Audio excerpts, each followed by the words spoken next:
Kung ganito kaganda ang kalsada na madadaanan mo, talagang tanggal ang stress mo. For today's video guys, na-invite nga pala ang asawa ko ng friend niya bilang abay sa kasal sa Lucena. Siyempre, madadaanan rin namin ang kamay ni Jesus kaya umakyat na rin kami. Kaya from Antipolo City, nag-long ride kami papuntang Lucena. Kaya 4 AM pa lang ay bumakbak na kami sa Marilake Highway. Sobrang ganda ng Marilake Highway kahit Gabe, pero sobrang lamig din kaya nag-decide muna kami kumain ng bulalo para humigop ng sabaw. At dito, ang first stopover namin. Shout out nga pala sa mag-asawa na to. Sila yung nakasabay namin papuntang Lucena. Pagkatapos namin kumain, nagpahinga muna kami saglit at bakbak na ulit kami. At nagpagas na rin ako sa Shell para tuloy-tuloy na at doon na sa kamay ni Jesus. Ang second stopover namin. Hinataw namin KC, walang traffic at takot kami maubutan. Ng ulan KC umaambon kaya pagkaraan ng 1-to-1, 30 hours, nakarating na kami sa kamay ni Jesus. At pagkarating namin dito, nag-video at picture lang saglit dito sa spot na to. At naglakad na papuntang simbahan at aakyat kami ng kamay ni Jesus. Ngunit pagdating namin, bawal pa umakyat, hinihintay pa matapos ang mesa. Kaya pumasok muna kami ng simbahan at nagsimba.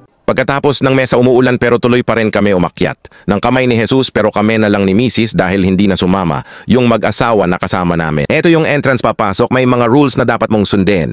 Marami din kami nakasabay sa pag-akyat ngunit tuloy-tuloy pa rin ang ulan, buti nga lang ay medyo ambon lang. May nadaanan kaming wishing balloon at naghagis kami ng barya sabay wish.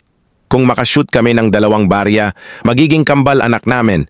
Pero isa lang na shoot kaya isa lang hahaha, sana nga matupad. Fast forward tayo pagkaraan ng 15 to 30 minutes na lakad nakarating na kami sa Toktok. Pagdating namin sa Toktok, nagpahinga muna. Kami saglit sabay nag-take ng picture at video ni Renovate yung kamay ni Jesus. Nung pagpunta namin, hindi na kami nagtagal at bumaba na kami pagod Casey at puyat pa yung kasama namin at maghahanap pa kami ng hotel na tutuluyan namin sa Lucena. Dito ay tamang pa-cute lang kami sa camera. Hahaha, kunwari hindi na pagod. Fast forward tayo.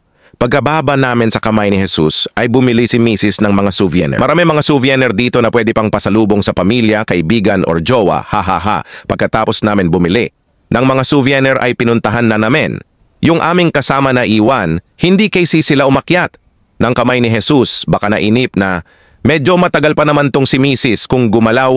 Hahaha, joke lang. Pagkatapos namin makita ang aming kasama ay nag-decide na muna kami kumain dahil nagutom na kami mag 12 PM na pala. Nag-ikot-ikot kami sa labas ng simbahan ng kamay ni Jesus Lukban at halos makikita mo ay mayroon silang pinagmamalaki na longganiza Lukban. Kaya nag-order kami ng mga pagkain. Isa ito sa dapat nyong tikman pag nakapunta kayo dito sa Lukban. Sa mga nakatikim na comment nga kayo kung ano lasa para sa inyo. At ito na lahat ng order namin, nakalimutan ko na kung ano tawag sa ibang order namin basta tinikman namin. Yung kakaiba sa paningin namin, hahaha. Nagpakabusog na muna kami KC, magugutom kami mamaya ulit sigurado dahil maghahanap pa kami ng matutuluyan sa Lucena. Kinabukasan pa kasi ang kasal, nag-advance lang kami ng 1 araw para makagala at makarelax na rin para hindi haggard pagdating sa kasal.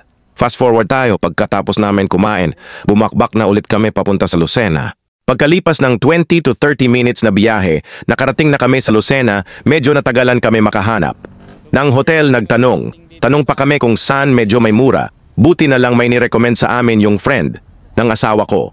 Yung mismo ikakasal at dito kami nakahanap mismo sa malapit sa SM Lucena ng villa. Hindi ko na video yung mismo room namin dahil sa pagod. At sa paglakad-lakad namin sa paligid ng SM Lucena, nakita ko pa yung dating kong katrabaho sa Doha, Qatar nung OFW pa tayo. What a small world. Talaga hahaha. Shoutout sa'yo pare, mabuhay ka. Hangat gusto mo haha. Dito ko na lang muna to tatapusin ang part 1 sa ating video guys. Abangan sa susunod natin mga upload. Ang susunod na mga kaganapan sa kasal at ang beach resort na aming napagstayhan bago kami umuwi ng Maynila. Kung gusto nyo ng ganitong video guys, huwag kalimutan like at i-follow ang ating FB page. See you in my next video. Bye bye.